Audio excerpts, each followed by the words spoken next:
A day and a night. Arrived to see some relatives yesterday, and what a drive! Can I just say, Budgie from Budgie's Auto Electrics in Wodonga did a great job fixing my lights. The Victorian roads killed them again. I've had to come on a bit of a back road to where I'm at in gold country in Victoria, and when I say a bit of a back road, they say it's a main road, but oh my God, very bumpy, very, very, very bumpy. And I just puddled along quite happily at a reasonable speed, not overdoing it. And my lights worked for 2/3 of the way here. But the last 100 kilometres or so was on a pretty outbacky kind of road, which I just don't think has been looked after by the Victorian government and associated others. Sorry about my hair this morning. And it's created another rub somewhere, so we've got another short in the lights. So bought some duct tape.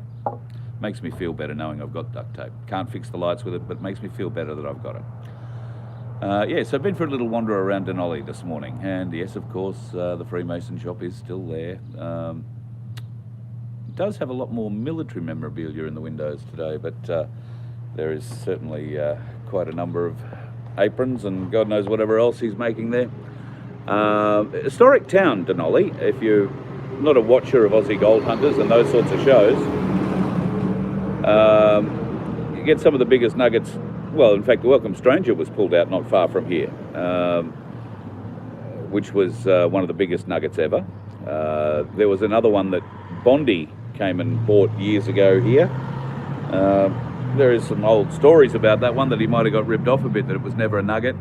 It was just some blokes had some gold, they poured it into a hole in the ground, got a bit of dirt in it and sold it to Bondi for millions. I don't know how true that is, but certainly where there is gold, there is the ability to fake gold a fair bit too. So I'm sure that there is a bit of a history around through the Victorian goldfields of that kind of thing happening. I don't know if you can see. It is a beautiful little country town. Old post office over the road. I'm outside the pub. That's the Bakari down there. I'll be going to give that a bit of a look in the not too distant future. Although I'm led to believe that there might be porridge on offer back at my uncle's place. So, choices, decisions. As you can probably tell, Denolii is not going to help me fix my lights. So I don't think I'll be staying here another night. I think I'll have to head down probably closer to Melbourne and see what I can find. At least there'll be some shops open there on the weekend. I'm not saying there'll be an auto electrician who can help, but there will be some shops. So we'll try and get some more fuses, because I don't have any more 30 amp maxi fuses. Got to try and dig some of those out. It won't matter if we can't find the short, we'll just keep blowing the fuse, no point putting them in. So we might be committed to day driving at the moment while we get this kind of thing sorted. If you happen to be an auto electrician and anywhere between Melbourne and Horsham, or Melbourne and Yarrawonga, or Mulwala, or where else are we going? Albury Wodonga. I will go back to Budgie. I did say that I might head back. We'll just have to wait and see how good that lasts, whether or not he can do the job. He was pushed for time and he squeezed me in yesterday, so everybody in the auto electric world is very busy at the moment. Don't know why. Anyway, I managed to not plug my phone in last night, which was a pain in the ass, so it hasn't charged up.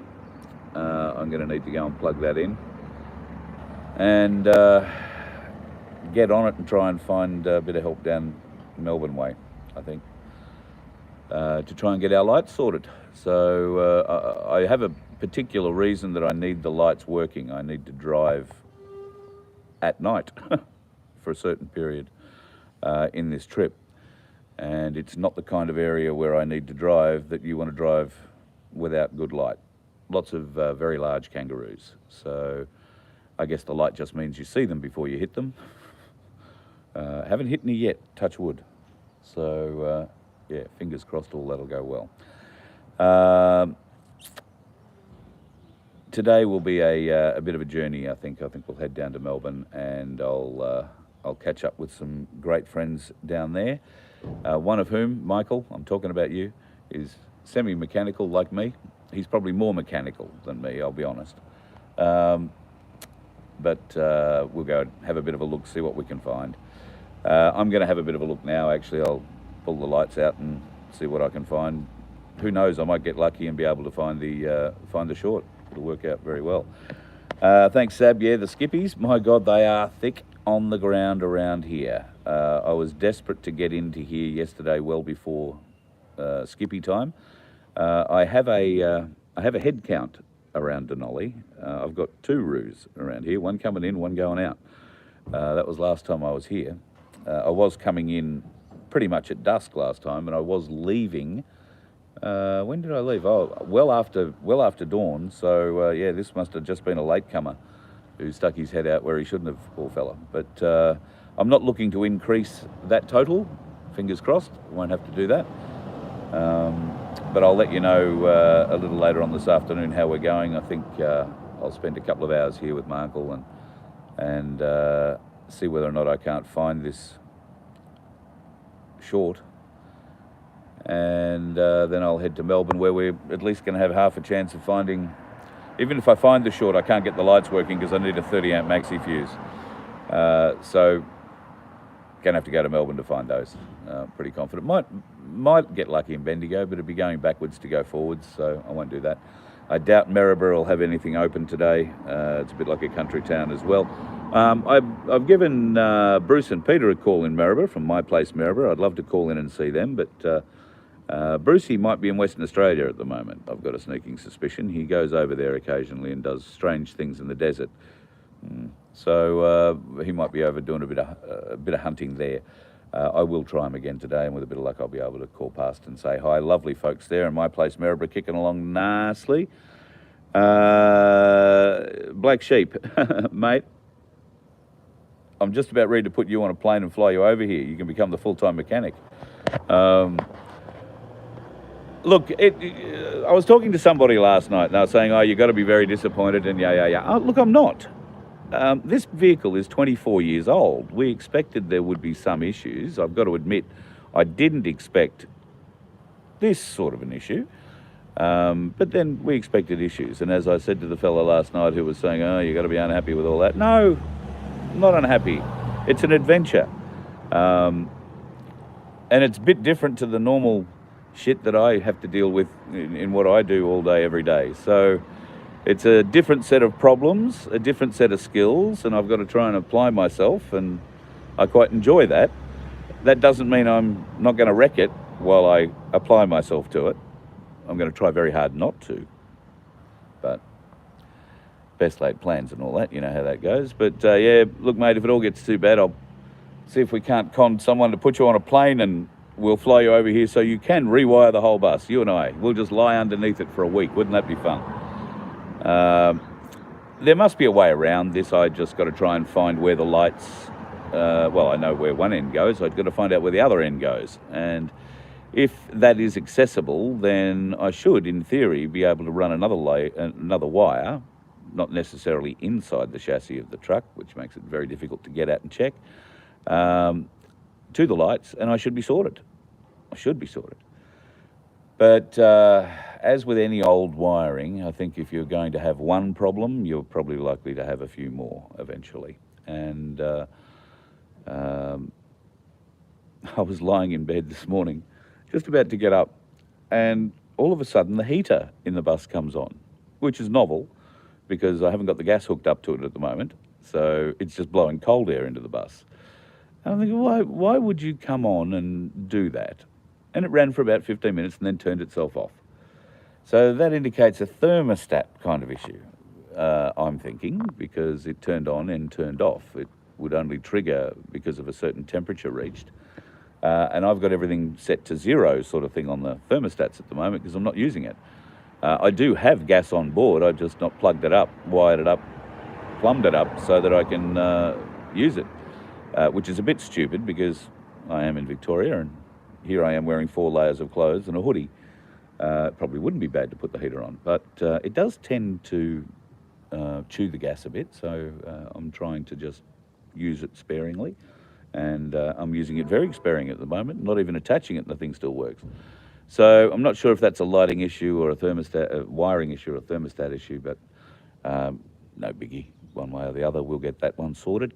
And I'm more keen to make sure that I've got my lights going. So I think we'll head to Melbourne today, and at least the shops are open, and I might be able to get those fuses. And who knows, I might just get lucky and find that short. When do I ever get lucky? All right, David, retire the lights completely. Yes, I have thought about doing that, David, but two things. Got to find another set of lights, and it's not the lights that are the problem, it's the wiring. So retiring the wiring loom is a little different. If you've ever seen a wiring loom on a car, imagine it on a bus. So it's about this thick, and I don't particularly trust my soldering skills to wire up the whole thing. I might be all right with the lights, but yeah. So yeah, that's the story so far. There have been some interesting things playing out in the world. Donald Trump has had someone set fire to themselves outside of his courthouse in New York. Seems like a terribly strange way to protest what's going on with Donald Trump, but at any rate, that was one fella's argument. There is all sorts of hell going down at Channel 7 at the moment in Australia with regards to Bruce Lerman and the Spotlight program. James Warburton, the CEO of the 7 Network, left yesterday. Now, he was already planned to leave, I think, in June. But after the board meeting, they have said, well, you may as well go today. So he's gone today, apparently not related. The Spotlight program could be in some serious issues. Mark Llewellyn has departed the network as well. Nobody's saying whether or not that's to do with this, but there seems to be an awful lot of people departing the network, and an awful lot of shocked faces, supposedly, at board level about, oh, we wouldn't do those sorts of things. We wouldn't. Checkbook journalism? Oh, no. Well, they got their hands caught in the cookie jar. It's been going on for as long as television, and the management knows all about it. Now, at board level, probably not, but boy, there is a way of doing business, and Kerry Stokes didn't get to be at the top of his game because he stuck his head in the cupboard and ignored things. So he'll know exactly what's been going on there. And I know one of his right-hand men pretty well, no longer working with him these days, retired now, but those two blokes certainly knew how the game was played, and anybody trying to play funny buggers inside the 7 Network would have come up against them. Kerry Stokes is no silly man. What they're doing at the moment is public damage control. So just leave it at that. They're hoping it'll all go away, and it probably will, unless Channel 9 decide they want to stick the knife in and do a 60-minute story on it, which isn't beyond the realms of possibility either. Israel and Iran. Well, I'm going to make this point. Israel started this. They leveled a consulate building of Iran's in Syria.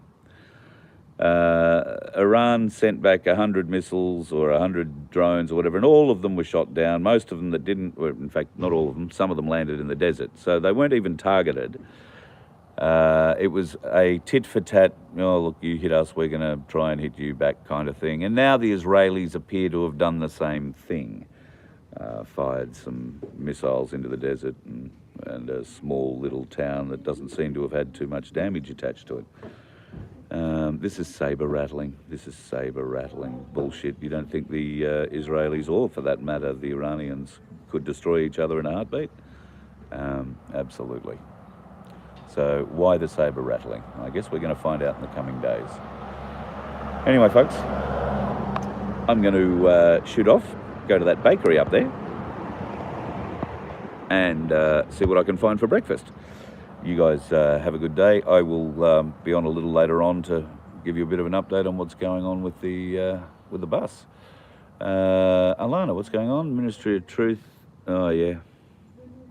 Yes, well, the Ministry of truth, the police bastards are not, well, particularly down this part of the world.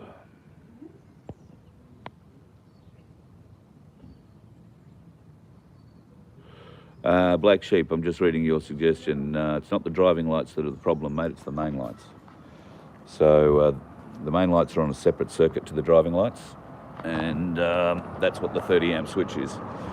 So any wiring that has to be replaced is going to have to be replaced in the loom rather than anything to do with the spotlights. It's got nothing to do with my driving lights, okay? This issue has nothing to do with the driving lights. Or the new globes that I put in. It is entirely a buggered wiring thing. So I'm sorry. That's as good as it's going to get today until I can find that hole and patch it, maybe. Bit of duct tape. I do have electrician's tape and duct tape or something else. I have a gerbil. Have a good day. Goodbye.